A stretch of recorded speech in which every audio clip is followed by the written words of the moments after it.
Assalamualaikum warahmatullahi wabarakatuh. Salam, Om Swastiastu, Namo Buddhaya, salam kebajikan dan selamat siang.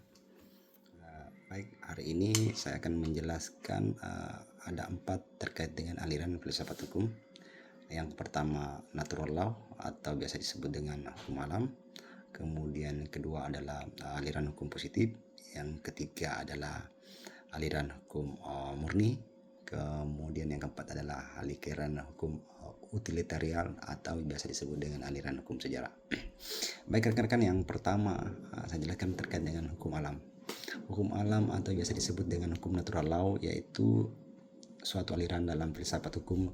Dalam konteks hukum alam bukanlah upaya dalam semesta dan isinya untuk berkembang dan bertahan. Atau aliran hukum alam dibedakan menjadi 2 kategori, yakni filsuf di era sebelum Socrates dan setelah era Socrates, termasuk Plato dan Aristoteles. Di era sebelum Socrates, tokoh aliran hukum alam adalah Zeno dan para pengikutnya. Mereka dikenal dengan filsuf Stoa. Zeno percaya akan konsep panteisme yang berarti Tuhan adalah personifikasi dari total penjumlahan segala sesuatu dengan kata lain. Keseluruhan alam semesta, makhluk hidup dan benda adalah Tuhan. Kemudian yang kedua rekan-rekan adalah terkait dengan aliran hukum positif. Aliran positif ini adalah suatu aliran dalam filsafat hukum yang berpandangan bahwa hukum yang sah adalah hukum yang dibuat oleh pihak yang berwenang seperti lembaga atau badan hukum, perundang-undangan, dan menekankan kepastian hukum melalui hukum tertulis.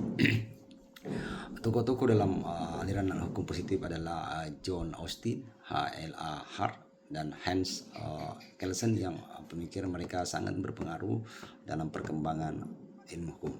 Kemudian rekan-rekan, yang ketiga adalah aliran hukum positif atau aliran hukum murni.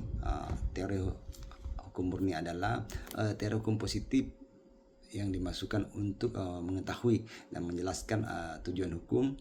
Kemudian teori ini hanya berupaya menjawab pertanyaan-pertanyaan apa itu hukum dan bagaimana ia ada, bukan bagaimana semestinya ia ada. Teori hukum murni adalah ilmu hukum jurisprudensi, bukan politik hukum. Disebut teori hukum murni karena ia hanya menjelaskan hukum dan berupaya membersihkan objek penjelasan dari segala hal yang tidak bersangkut paut dengan hukum.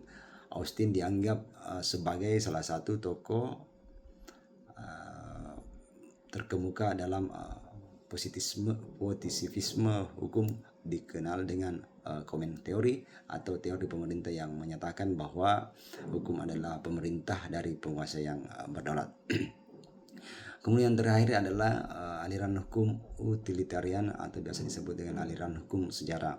Aliran hukum sejarah ini atau mazhab sejarah ini adalah aliran filsafat hukum yang berpendapat bahwa hukum bukan hasil ciptaan legislatif, melainkan tumbuh dan berkembang secara alamiah di masyarakat sebagai cermin jiwa bangsa dan dipengaruhi oleh sejarah dan budaya.